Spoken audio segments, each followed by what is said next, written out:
여러분, 유가가 거의 뭐 30% 대폭락을 했습니다. 대폭락을.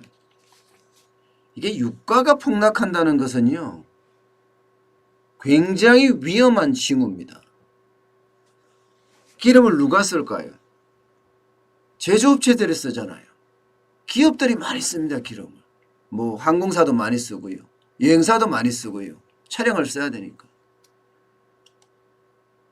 그러면 유가가 폭락한다는 뜻은 기름을 쓰는 사람들, 다시 말해서 수요가 줄어든다는 이야기잖아요. 그러니까 시장에서는 아주 급속하게 반응하는 겁니다. 왜 기름값에 대한 수요가 줄어들까 하고 말입니다. 당연히 코로나19 때문이죠. 팬데믹이라고 해서 여러분 거의 뭐 전 세계적으로 유행하고 있잖아요, 이미. 전 세계가 10만 명이 넘어선다고 하니까 말입니다. 그러니 기업 활동은 당연히 위축될 수밖에 없고요. 기업 활동이 위축되니까 이거 기름값 앞으로 선물이라고 이야기하거든요. 기름값 앞에 뭐 최소한 뭐 3개월, 6개월 앞에 사는 거죠. 예, 선물이 뚜두두둑 떨어진 거예요. 그러니까 기업 활동이 그만큼 안 될 거다 예상한다는 거죠. 여기에다가 사우디아라비아하고 러시아하고 싸움이 붙었어요. 왜냐하면 서로 시장을 많이 차지하기 위해서죠. 기름을 많이 팔아야지 사는 나라가 러시아하고 사우디아라비아입니다. 그런데 두 석유 부국이 내가 더 많이 팔아야지 하면서 더 많이 생산하는 거예요.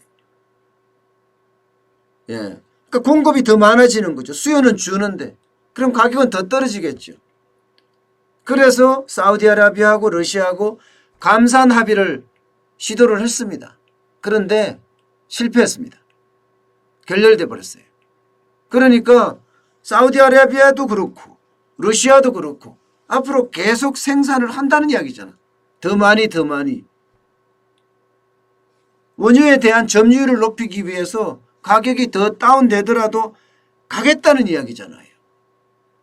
그러니까 시장에는 유동성이라고 해야 되나요? 공급 물량이 계속 늘어나는 거고요.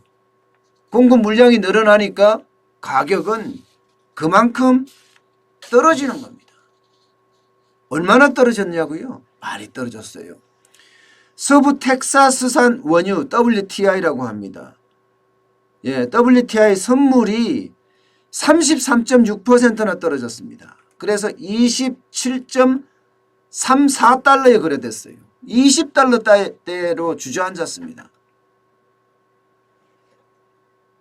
유가라는 게 아마 여러분들 기름값 뭐 100달러 간다 하는 이야기도 많이 들었고 60달러, 70달러 이것도 굉장히 많이 들었던 이야기예요. 그런데 지금 20달러 선, 다시 말해서 30달러가 깨진 거예요. WTI 경우는요.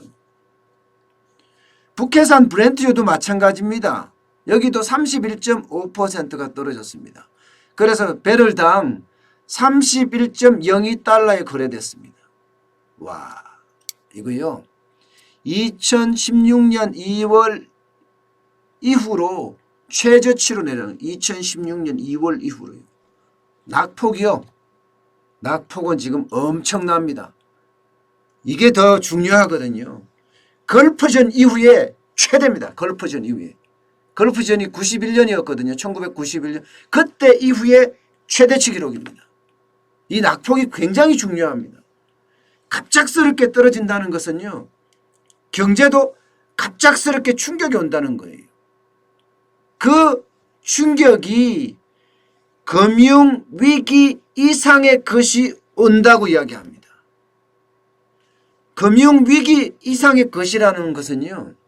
여러분 우리가 생각할 때는 IMF 외환위기가 우리는 가장 큰 위기였어요. 그런데 그 당시 우리가 위기를 맞을 때 1998년, 1999년에는 전 세계가 위기가 아니었습니다. 예. 그런데 금융위기는요, 전 세계적인 위기였습니다. 미국의 서브프라임 모기지, 주택 저당 정권, 주택 관련된 이게 뭐 주택을 담보로 돈을 빌렸는데 못 갚게 생긴 거예요. 이게 시작이 된 거예요. 금융위기의 시작이었거든요. 그런 위기보다도 더 큰 위기, 그러면 뭐겠습니까? 경제위기입니다. 결국은 코로나19 공포가 기업들의 활동을 위축시키고, 기업들의 활동을 위축시키니까 유가가 폭락하고, 그러면서 유가와 관련된 뭐 베네수엘라나 이런 나라들 있죠. 취약한 국가들. 이런 나라들 무너지고, 그러면서 자연스럽게, 자연스럽게라는 표현이 맞는지 모르겠는데요. 갑작스럽게라는 말을 써야 될지. 예. 그리고 이란 뭐 이런 데는 망하는 거예요. 경제 위기 오는 겁니다.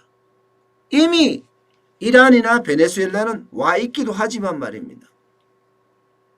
그러니까 지금의 위기가 이 금융위기 이상의 것이 온다는 말이 이미 어울리는 말이 돼버렸습니다.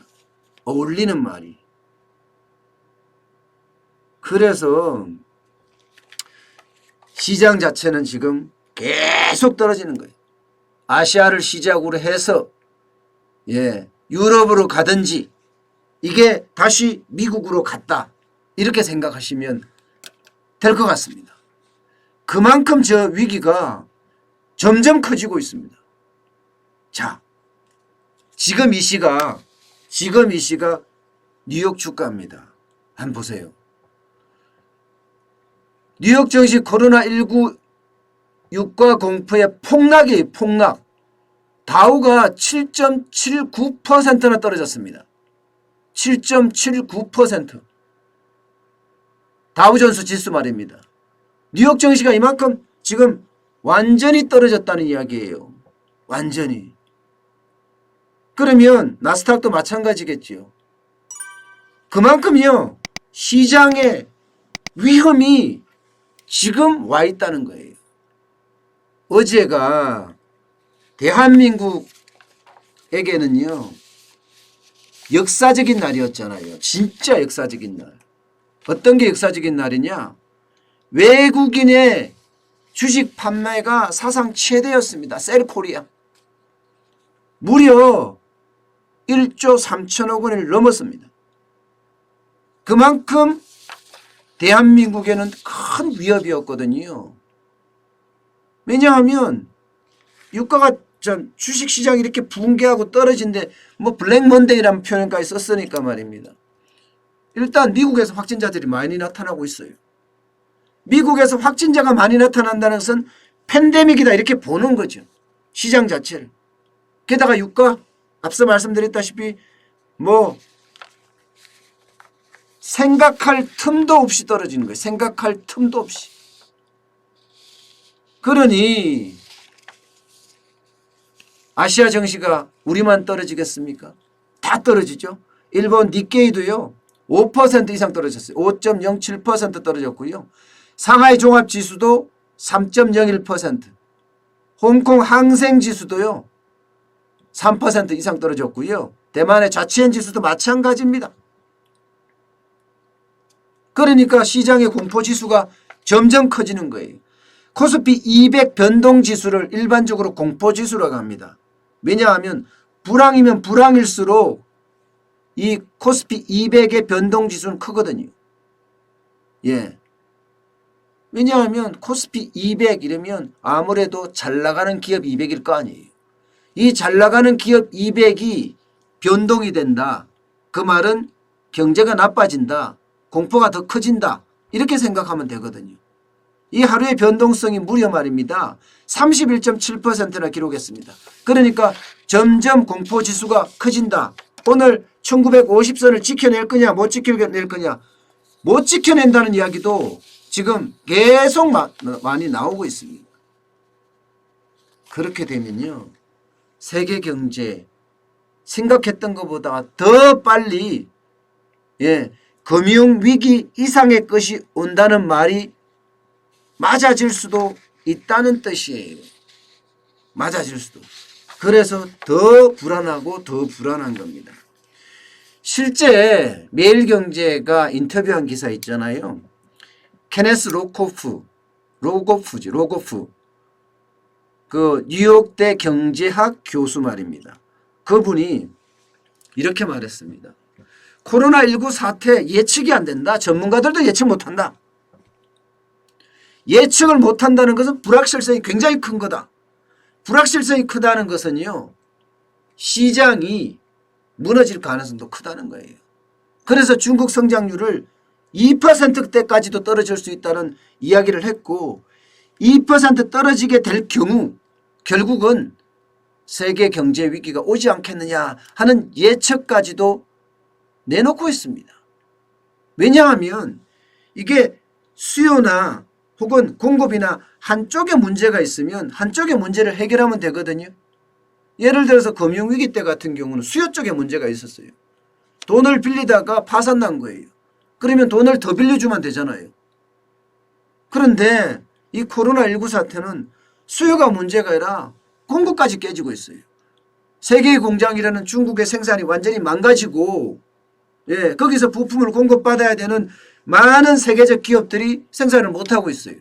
그러니까 수요와 공급이 동시에 깨지는 문제라서 이게 더 위험하다 이렇게 지금 보고 있고요.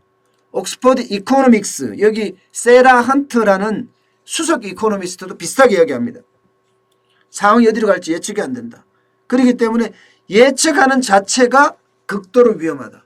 당분간 시장은 동요할 수밖에 없다 하는 이야기를 다 하고 있단 말입니다.